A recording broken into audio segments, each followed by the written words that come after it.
आकाशवाणी मुंबई. तुषार पवार. आणि मी अमिता बडे. प्रादेशिक बातम्या देत आहोत. ठळक बातम्या.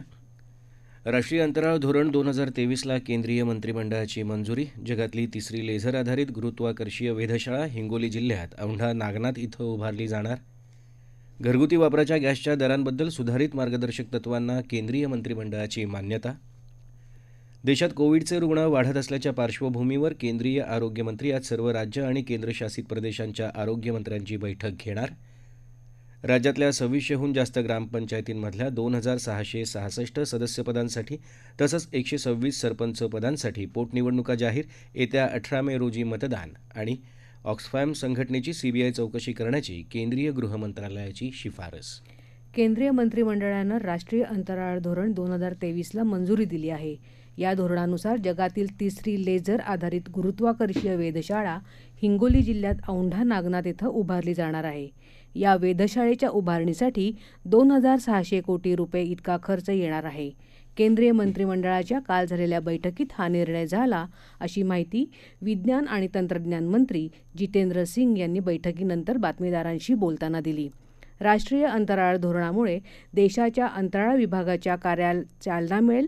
तसंच या क्षेत्राशी संबंधित संशोधन, शैक्षणिक संस्था, स्टार्टअप्स आणि उद्योगांचा सहभाग वाढेल, असं त्यांनी सांगितलं. याच अनुषंगानं या धोरणामध्ये इस्रो अर्थात भारतीय अंतराळ संशोधन संस्था आणि खाजगी क्षेत्रातल्या संस्थांची भूमिका आणि जबाबदाऱ्या निश्चित केल्या असल्याचं ते म्हणाले. प्रधानमंत्री नरेंद्र मोदी यांनी पुढाकार घेत अंतराळ क्षेत्र खाजगी सहभागासाठी खुलं केलं. त्यामुळे गेल्या 3 वर्षात इस्रोमधील स्टार्टअप्सची संख्या वाढून 150वर पोहोचली असल्याचं त्यांनी सांगितलं. या धोरणामुळे देशाच्या अंतराळ मोहिमांना गती मिळेल, असं ते म्हणाले. घरगुती वापराच्या गॅसच्या किमतींच्या निकषांबद्दलच्या सुधारित मार्गदर्शक तत्वांना केंद्रीय मंत्रिमंडळानं मान्यता दिली आहे. माहिती आणि प्रसारण मंत्री अनुराग सिंह ठाकूर यांनी केंद्रीय मंत्रिमंडळाच्या काल झालेल्या बैठकीनंतर बातमीदारांशी बोलताना या निर्णयाची माहिती दिली. या मार्गदर्शक तत्वांनुसार नैसर्गिक वायू इंधनाची किंमत ही देशातील कच्च्या तेलाच्या मासिक सरासरीच्या 10% इतकी असेल, असं त्यांनी सांगितलं. किमतींच्या व्यवस्थेमध्ये स्थिरता आणणं, त्याचवेळी बाजारातील चढउतारांपासून उत्पादकांना पुरेसं संरक्षण मिळेल याची सुनिश्चिती करणं हा या नव्या मार्गदर्शक तत्वांमागचा उद्देश असल्याचं ते म्हणाले. मंत्रिमंडळानं घेतलेला निर्णय म्हणजे या क्षेत्रासाठीचं सकारात्मक पाऊल असून यामुळे ग्राहकांनाही मोठा लाभ मिळेल, असं प्रधानमंत्री नरेंद्र मोदी यांनी आपल्या ट्विटर संदेशात म्हटलं आहे. देशात कोविडचे रुग्ण वाढत असल्याच्या पार्श्वभूमीवर केंद्रीय आरोग्यमंत्री डॉक्टर मनसुख मांडवीय यांनी आज सर्व राज्यांच्या आणि केंद्रशासित प्रदेशांच्या आरोग्यमंत्र्यांची बैठक घेणार आहेत. केंद्रीय आरोग्य राज्यमंत्री डॉक्टर भारती पवार यांनी आज दिल्लीत जागतिक आरोग्य दिनानिमित्त आयोजित वॉकेथॉनमध्ये ही माहिती दिली. गेल्या 24 तासात देशात कोविडचे 3,050 नवे रुग्ण आढळले, तर 3,320 रुग्ण कोविड संसर्गातून मुक्त झाले. सध्या देशात कोविडनं आजारी रुग्णांची संख्या 28,303 झाली आहे. आरोग्यविषयक पायाभूत सुविधा वाढवून लोकांना दर्जेदार आरोग्य सेवा सुनिश्चित करण्यासाठी सरकार काम करत राहील, असं प्रधानमंत्री नरेंद्र मोदी यांनी जागतिक आरोग्य दिनानिमित्त एका ट्विट संदेशात म्हटलं आहे. समाज निरोगी बनवण्यासाठी काम करणाऱ्या सर्वांविषयी त्यांनी कृतज्ञता व्यक्त केली आहे. 1948मध्ये जागतिक आरोग्य संघटनेची स्थापना झाल्याच्या स्मरणार्थ 7 एप्रिल हा दिवस जागतिक आरोग्य दिन म्हणून पाळला जातो. जागतिक आरोग्य दिन 2023ची संकल्पना सर्वांसाठी आरोग्य अशी आहे. यानिमित्त केंद्रीय आरोग्यमंत्री डॉक्टर मनसुख मांडवीय यांनीही शुभेच्छा दिल्या आहेत आणि निरोगी भारत निर्माण करण्याच्या सरकारच्या वचनबद्धतेचा पुनरुच्चार केला आहे.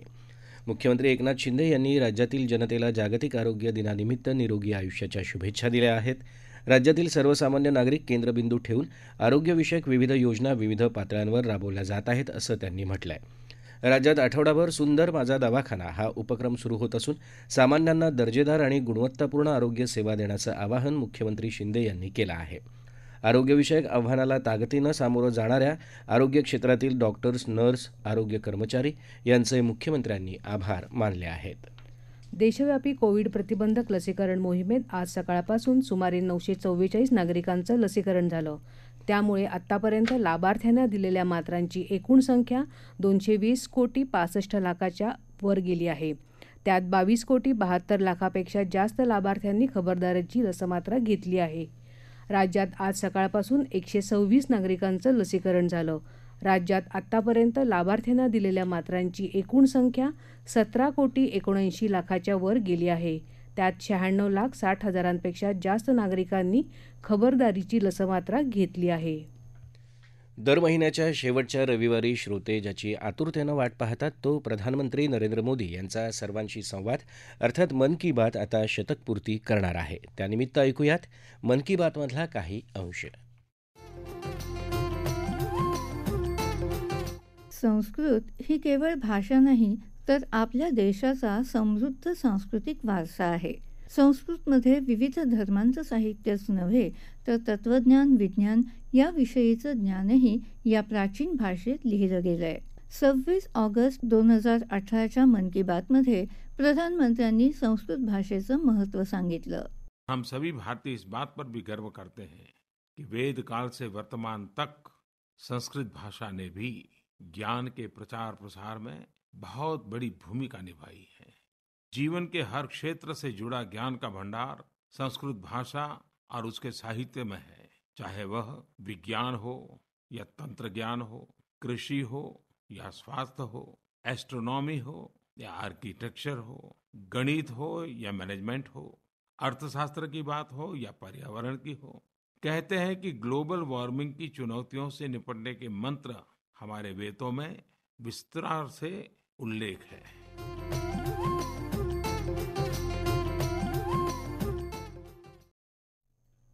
खादी आणि खादीच्या वापराबाबत प्रधानमंत्री नरेंद्र मोदी यांनी मन की बात कार्यक्रमात केलेल्या आग्रही प्रतिपादनाचं सामाजिक कार्यकर्ते यदुनाथ देशपांडे यांनी स्वागत केलं आहे. चांगल्या गोष्टी करण्याची प्रेरणा मन की बात कार्यक्रमातून नागरिकांना मिळते अशी भावनाही त्यांनी व्यक्त केली.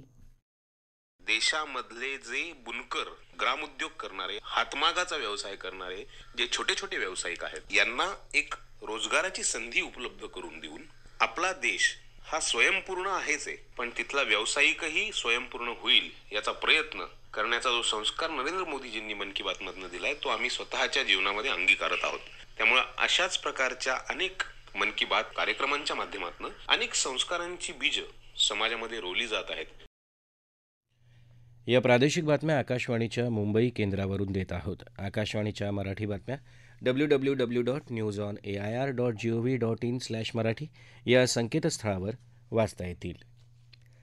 राज्यातल्या 2600हून जास्त ग्रामपंचायतींमधल्या 2,666 सदस्यपदांसाठी तसंच थेट निवडल्या जाणाऱ्या 126 सरपंच पदांसाठी येत्या 18 मे रोजी पोटनिवडणुका होणार आहेत.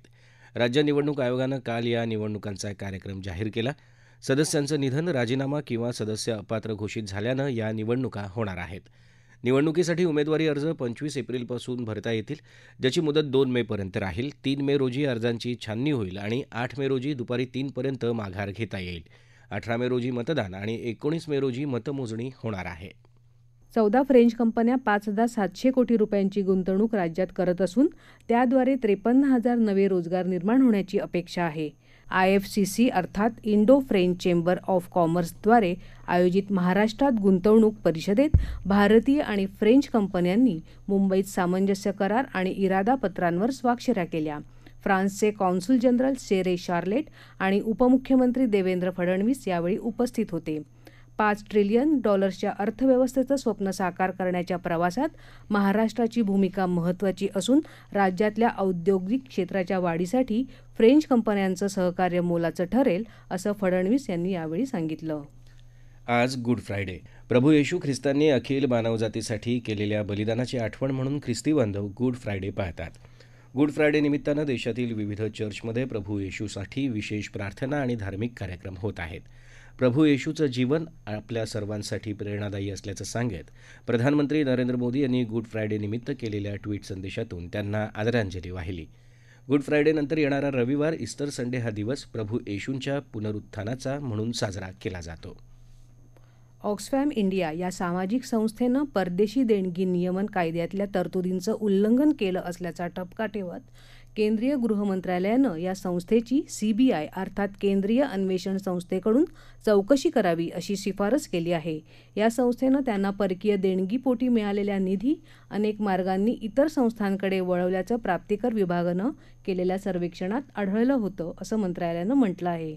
यासोबतच या संस्थेच्या परकीय देणगी स्वीकारण्यासाठीच्या परवान्यांची मुदत 31 डिसेंबर 2021 पर्यंतच होती, असंही गृह मंत्रालयाने म्हटलं आहे. सामाजिक कार्यकर्ते गौतम नवलखा यांना एल्गार परिषद माओवादी संबंध प्रकरणातला जामीन अर्ज विशेष न्यायालयानं काल फेटाळला. विशेष न्यायाधीशांनी दिलेला पूर्वीचा आदेश गेल्या महिन्यात मुंबई उच्च न्यायालयानं रद्द केला आणि नवलखा यांच्या जामीन अर्जावर पुन्हा सुनावणी करण्याचे निर्देश दिले. नवलखा यांना ऑगस्ट 2018मध्ये अटक करण्यात आली होती आणि सुरुवातीच्या काळात नजरकैदेनंतर त्यांना एप्रिल 2020मध्ये मुंबईजवळ तळोजा कारागृहात हलवण्यात आलं होतं. गेल्या वर्षी 10 नोव्हेंबर रोजी त्यांच्या याचिकेवरून सर्वोच्च न्यायालयानं त्यांना एका महिन्यासाठी नजरकैदेत हलवायला परवानगी दिली होती. नवलखा हे सध्या नवी मुंबईत वास्तव्याला आहेत. राष्ट्रीय पंचायत पुरस्कारामध्ये सोलापूर जिल्ह्यातल्या 4 ग्रामपंचायतीची निवड झाली आहे. त्यामध्ये अक्कलकोट तालुक्यातल्या अकलंगे, माळशिरस तालुक्यातल्या यशवंतनगर, मोहोळ तालुक्यातल्या अर्धनारी आणि पंढरपूर तालुक्यातल्या भोसे या ग्रामपंचायतींचा समावेश आहे. पंचायत राज दिनी नवी दिल्ली इथं या 4 गावातले सरपंच आणि ग्रामसेवकांना येत्या 24 एप्रिल रोजी होणाऱ्या कार्यक्रमासाठी निमंत्रण देण्यात आलं आहे. आदिवासी विद्यार्थ्यांना शैक्षणिक प्रगती करता यावी यासाठी इंटरनेट टॅब या सुविधा देण्याचं आश्वासन सार्वजनिक बांधकाम, अन्न, नागरी सुरक्षा आणि ग्राहक संरक्षण मंत्री तसंच पालघरचे पालकमंत्री रवींद्र चव्हाण यांनी दिलं. जिल्ह्यातल्या जव्हार शहरात एकात्मिक आदिवासी विकास प्रकल्पानं आयोजित कार्यक्रमात ते बोलत होते. यावेळी चव्हाण यांच्या हस्ते 625 विद्यार्थ्यांना टॅबचं वाटप झालं. जव्हार प्रकल्पाअंतर्गत 30 सरकारी आणि 18 अनुदानित शाळांमधून 30,000 विद्यार्थी शिकत आहेत. या विद्यार्थ्यांसाठी नाविन्यपूर्ण योजनेअंतर्गत जिल्हा नियोजन समितीच्या निधीमधून विविध योजना मंजूर केल्याचं चव्हाण यांनी सांगितलं. वाशिम जिल्ह्यात कारंजा शहर आणि तालुक्यातल्या गावांमध्ये आज विजेचा कडकडाट आणि वादळी वाऱ्यासह अवकाळी पाऊस झाला. यामुळे बिजवाई कांदा, भाजीपाला तसंच फळबागांचं मोठं नुकसान झालं. सोलापूर शहर आणि जिल्ह्यात आज सकाळपासूनच ढगाळ वातावरण होतं. दिवसभरात सोलापूर शहर आणि जिल्ह्यातल्या तापमानात आज कमालीची घट झाली. गेल्या 4-5 दिवसांपासून सातत्यानं वाढत चाललेला तापमानाचा पारा 40 अंशावरून थेट 28 अंशापर्यंत घसरला होता. या वातावरणाचा विपरीत परिणाम शहर जिल्ह्यातील फळबागांवर होण्याची तसंच रब्बीची काही पिकं धोक्यात येण्याची शक्यता निर्माण झाली आहे. जिल्ह्यात बार्शी, अक्कलकोट, दक्षिण सोलापूर शहर, मोहोळसह अनेक तालुक्यात पावसाच्या हलक्या सरी कोसळल्याची नोंद झाली. हे वातावरण 2 दिवस असंच राहणार असल्याची शक्यताही हवामान खात्यानं वर्तवली आहे. यामुळे खबरदारी घेण्याचं आवाहन जिल्हा प्रशासनानं केलं आहे. दरम्यान नांदेड, लातूर तसंच उस्मानाबाद जिल्ह्यातही हवामान विभागानं आज पावसाची शक्यता वर्तवली आहे. हवामान विभागाचे पुणे इथले प्रमुख KS होसाळीकर यांनी ट्विटरवरून दिलेल्या माहितीत या 3 जिल्ह्यांमध्ये मेघगर्जनेसह पावसाची शक्यता वर्तवली आहे. हवामान विभागानं परभणी जिल्ह्यासाठी येत्या 2 दिवसांसाठी येलो अलर्ट जारी केलाय. जिल्ह्यात आज आणि उद्या तुरळक ठिकाणी वादळी वारे वाहण्याची, विजेच्या गडगडाटासह हलक्या स्वरूपाचा पाऊस पडण्याची शक्यताही हवामान विभागानं वर्तवली आहे. ठळक बातम्या पुन्हा एकदा. राष्ट्रीय अंतराळ धोरण 2023ला केंद्रीय मंत्रिमंडळाची मंजुरी. जगातील 3री लेझर आधारित गुरुत्वाकर्षीय वेधशाळा हिंगोली जिल्ह्यात औंढा नागनाथ इथं उभारली जाणार. घरगुती वापराच्या गॅसच्या दरांबद्दलच्या सुधारित मार्गदर्शक तत्वांना केंद्रीय मंत्रिमंडळाची मान्यता. देशात कोविडचे रुग्ण वाढत असल्याच्या पार्श्वभूमीवर केंद्रीय आरोग्यमंत्री आज सर्व राज्यांच्या आणि केंद्रशासित प्रदेशांच्या आरोग्यमंत्र्यांची बैठक घेणार.